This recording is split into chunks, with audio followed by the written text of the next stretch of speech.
SP சார்ட்ட phone பண்ணி பேசினேன். கடலூர்ல எஸ்பி சார் இருக்காருல, அவர்கிட்ட பேசுறேன். எல்லா போலீஸுக்கும் அவர் தான் உயர் அதிகாரி.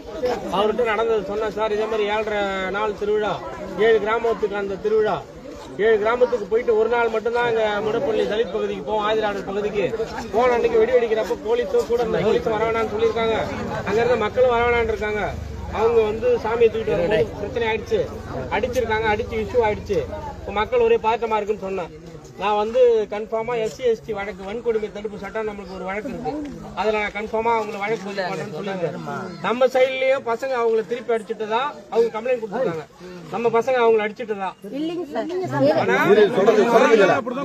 நம்ம சைட்ல ஒரு வழக்கு நடக்குதுன்னா அந்த வழக்கை வந்து சண்டையே ஆக்கக்கூடாது. 2 பக்கமும் வழக்கு வந்து ஒரு பக்கம் நீ நானும் 2 பக்கம் கேஸ் போட்டாதான் நீ என்ன பண்ணுவ?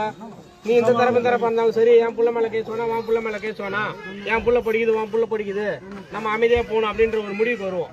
அதனால நம்ம சைடுல அவர் 2 சைடு வழக்கு போடுறேன். நம்ம சைடு வன்கொடுமை தடுப்பு சட்டம் நம்ம கொடுத்த கம்ப்ளைண்ட்ல போடுறேன் இருக்காரு.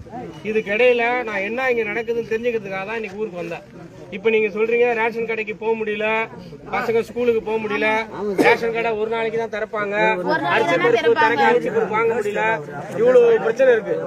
இதை வந்து நம்ம இங்கேயே உட்காந்துட்டு மாரியம் கோயில பேச முடியாது. மாரியம் கோயில நம்ம இங்க பேசிட்டு இருக்க முடியாது அமைதியா. நீங்க வந்து நான் நாளைக்கு மறுநாளும் இங்க இளையராஜாட்ட சொல்லிடுறேன், பன்னீர்செல்வத்துல சொல்லிடுறேன், நீங்க எல்லாம் கிளம்பி விருத்தாசலம் வந்துருங்க. நம்ம ஒரு லெட்டரா மனுவா எழுதி ஆர்டிஓட்ட கொடுத்து அமைதி பேச்சுவார்த்தைன்னு நடத்துவோம். நம்ம தரப்புல முக்கியமானவங்க 10 பேர், அவங்க தரப்புல 10 பேர் உட்காந்து இந்த மாதிரி ஊர்ல பிரச்சனை நடக்குது. சாமி கோயில் திருவிழா வருஷம் நடக்கிற திருவிழா திடீர்னு இன்னைக்கு கேட்கல. 3 மாசம் நீங்க வச்சிருக்கீங்க, 3 மாசம் பூஜையும் பண்ண மாட்டீங்க. ஆனா நீங்க 3 மாசம் செலவு பண்ற ஒரு நாள் திருவிழால நாங்க 2 லட்சம் 3 லட்சம் செலவு பண்றோம். ஆனா எங்களுக்கு பகல் கூட கொடுக்க மாட்டீங்க. 7 மணிக்கு சாமியை கூட்டு வந்து 8:30 மணிக்கு தூக்கிட்டு போறீங்க. அதுவும் நாங்க தொடவும் கூடாதுன்றீங்க. இதுவே ஒரு தீண்டாமை தான். இன்னைக்கு தீண்டாமை வந்து தலைவர் எழுச்சி தமிழர் திருமாவளவன் வந்த பிறகு இன்னைக்கு தீண்டாமை எங்க இருக்கு? எல்லா இடத்துலயும் நம்ம இன்னைக்கு சரிசமமா இருக்கோம். இன்னைக்கு இந்த தமிழ்நாட்டு அரசுல நம்முடைய அமைச்சர் வன்னியரசு இன்னைக்கு சமூக நீதித்துறை மந்திரியா இருக்காரு.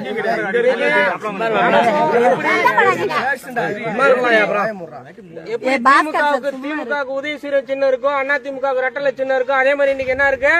நமக்கு பானை சின்னம் இருக்கு. நம்ம இன்னைக்கு ஒரு அங்கீகரிக்கப்பட்ட கட்சியா இருந்திருக்கோம். நம்ம தலைவர் இன்னைக்கு இந்த ஆட்சியில பங்கேற்று இந்த கூட்டணி ஆட்சி இன்னைக்கு நம்ம முதல்வர் ஆட்சி நடத்துறதுக்கு யாருடைய கூட்டணி, யாருடைய MLA ஓட்டு போட்டிருக்கோம்? MLA ஓட்டு போட்டிருக்கோம்.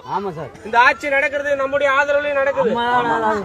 அதனால ஒரு ஊர்ல இதே மாதிரி சண்டையை உருவாக்கி அவங்க வந்து பிரிவினையை உருவாக்க எல்லா ஊர்லயும் நினைப்பாங்க. அதுக்கு நம்ம இடம் கொடுக்க கூடாது. நான் என்னைக்கு சொல்லிடுறேன், என்னைக்கு வர